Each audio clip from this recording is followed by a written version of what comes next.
Hello everyone, Joe here from FPL Draft FPL, and welcome to a weekly series helping you find some good value free agents and waiver pickups in Draft FPL. If you're interested in Draft FPL tips and content, then subscribe to the channel to make sure you don't miss anything from us. Looking forward to Game Week 14, we've picked out a couple of players in each positions with good fixtures that you could realistically pick up in your draft league. If you find this useful, please like the video as it really helps us grow the channel. Leave a comment below with which of these picks you think will score the most points. Without any further ado, let's get into the first pick. Okay then, first pick this week. We start with goalkeepers as always. I'm sure Connor will be quick to point out in the comments down below that I once again, as always, have a Wolves player in here. Start with Jose Sarr. Burnley at home is a great fixture for Wolves this week. They've been pretty consistently good defensively, Wolves. Pretty secure outfit, as I always say. And Sarr, he's racking up the save points, to be honest. Seems to get a couple every week. When they keep it clean, he's always on bonus.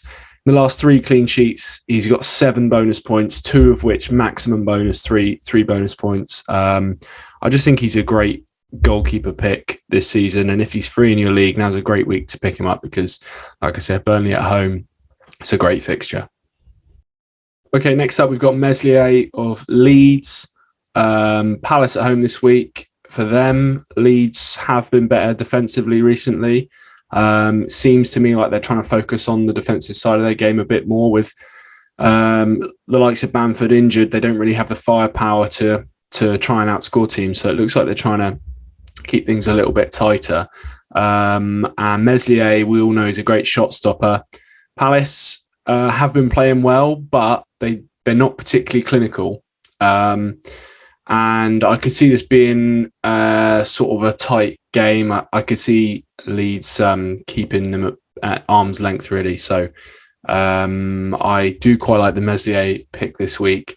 Even if they do concede, with the way Palace finish, you'd expect him to get a save point or 2, which, you know, obviously you want the clean sheet, but 3 points is better than 2 or 1. So yeah, I like the pick this week. Okay, then moving on to defenders. We start with Cucurella of Brighton. West Ham away this week, which sounds like quite a tough fixture, but in reality, West Ham haven't been as free scoring lately. And Brighton are just so good defensively. Their defensive numbers are really, really good. For a team, sort of a mid-table side, they defend like a Champions League side. So I definitely think their defenders are one to look at. Cucurella plays very attacking on the left-hand side. 4 goal attempts and 5 chances created in the last 4 game weeks is good going for a defender. I love Lamptey on the other side, but he's probably more likely to be picked, I would have thought. But if Lamptey's free, I'd also look at him. Both very attacking. Lamptey does sometimes get subbed off as he's coming back from injury and is more of an injury risk, whereas Cucurella just, you know, he looks like the real deal, often plays, and I do think this is actually a surprisingly good fixture for them this week. I fancy him to do well. Okay, next pick, Salisu from Saints. What I will say is maybe picking a Saints defender at St Mary's at home to Leicester on a evening kickoff might bring back some terrible memories for some Saints fans. But I do think Saints are much better defensively now than that awful 9-0. So I do fancy them to actually keep it very tight against Leicester. They should revert to the back 4 shape after that disastrous first half against Liverpool. So I don't see any, you know, strange ideas from Hasenhüttl this week. I suspect it will be Salisu and Lianco in the central pairing. Bednarek pulled off at half-time, didn't have a good half, has been in and out of form. So it might be Lianco that comes in now.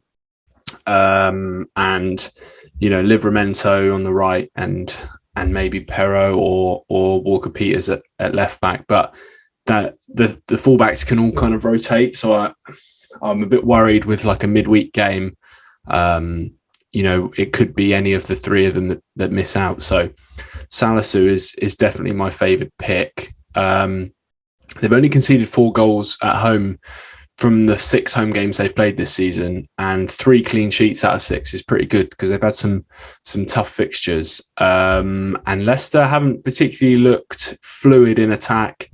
It's been a bit hit and miss for them this season. They've had some good performances. They've had some terrible performances. So I think if you're struggling for a defender, Salisu is probably a good pick. Decent on bonus as well. So yeah, I think he's nailed on to play and could actually potentially be quite a good fixture for them. Okay, final defender pick this week is Ashley Young of Villa. The eagle-eyed amongst you might have realised that I mistakenly picked him as a midfielder last week. Without checking in the game, I just assumed he would be a midfielder. But after it being pointed out to me and having a closer look, I think he's actually a much better pick as a defender. I predicted he'd start on the wing this weekend just gone, and he did, and played pretty well again. And I suspect he'll keep his place. So a defender playing on the wing is always something to consider. Obviously, it's City at home this week, so you may well want to bench him. But I definitely would look at picking him up because even if you're going to bench him this week, in weeks to come, a defender playing in midfield is invaluable with the attacking return potential and the clean sheets on top of it. Even if he's not completely nailed on, I still think it's a fantastic pick, especially when you can get off the waivers. On to midfielders now then. Thiago is my first pick. We all know how good he is. Really talented player, but he's never really done it consistently in the Premier League so far, and especially not in fantasy terms. He's not really been a fantasy pick. He's been that deep-lying ball progressor that doesn't really get in the final third. But he's finally having a run in Liverpool's best midfield, I would say, with Fabinho behind him and Henderson alongside him. We'll get through a lot of the work Thiago's kind of released to create chances and get on, not so much burst into the box, but hang around on the edge of the box, which is where he's deadly. And I think if the three of them keep fit, Thiago's position at the moment is one where he does become a draft FPL asset. He scored in their last 2 games. Okay, one of them, deflected. But still, it's promising signs, and he is the chief creator in the side through central areas. So when the fullbacks are getting a bit suppressed, and Liverpool look to create through the midfield, that's often where they struggled. But Thiago sort of adds a different dimension to that. He's a fantastic passer of the ball, and when you've got 3 elite finishers in front of you, then this should roll in, I would have thought. So I think it's a great pick if he's free. Next midfield pick is someone I never really thought I'd consider putting on this. It's Dan James of Leeds. Not really his biggest fan, but with Bamford out, for who knows when. I think Bielsa said it was a significant evolution of his injury, and what that really means, no one can say, but seems like he's going to be out for a little while at least. And Dan James has been starting up front for Leeds. He's been starting all across the front line really, but he is their most I'm loath to say their most potent attacker, but him and Rafinha have basically been sharing the load of shot volume. He's got 2.1 XGI in the last 4 games, which is really high. 16 shots and 9 shots in the box in 4 games. He's only, I think, got 1 goal in that period, but he is quite profligate.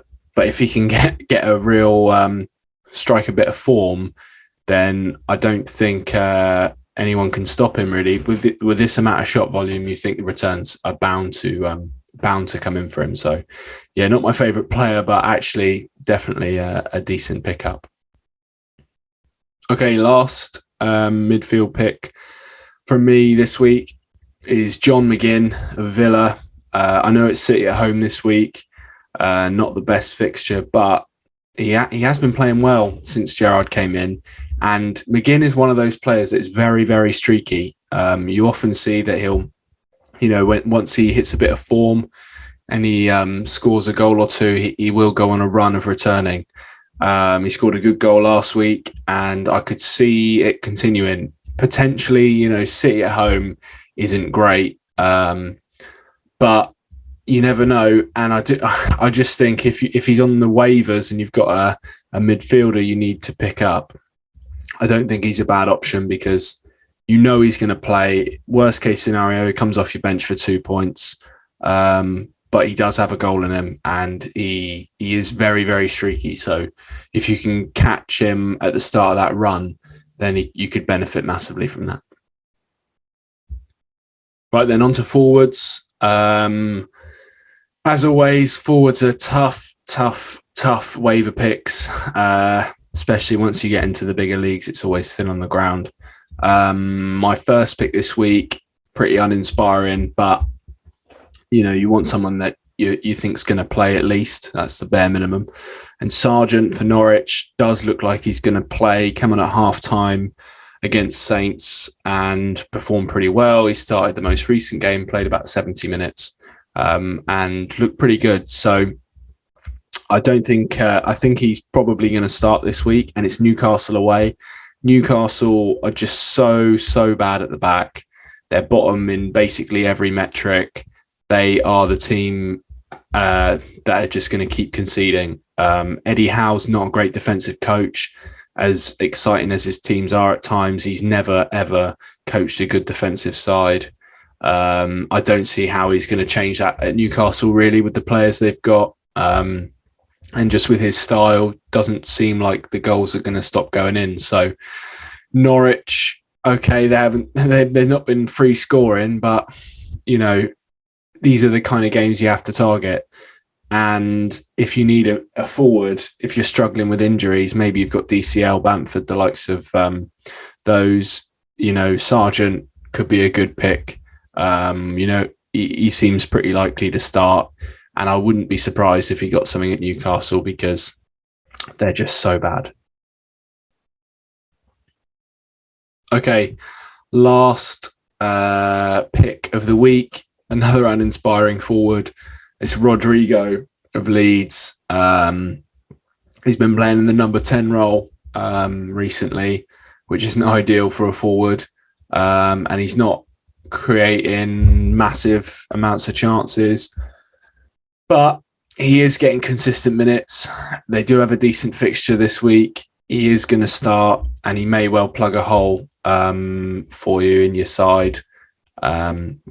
Like I said, it's Dan James and Rafinha getting the vast majority of the shot volume, but he's in and amongst it. And as far as picks go, he's not the worst person to pick up. At least, he's got a chance because he gets the minutes. Okay, thank you everyone for watching. That's it for my picks this week. We are doing the podcast recording Monday night. So that'll be live on Tuesday, and the game week starts on Tuesday. So we're going to kind of look forward to sort of the midweek games and the weekend after that, I think, because there won't be another podcast until after next weekend. So look out for that. And please like the video if you enjoyed it. Hit the subscribe button if you're new, and we will see you next time.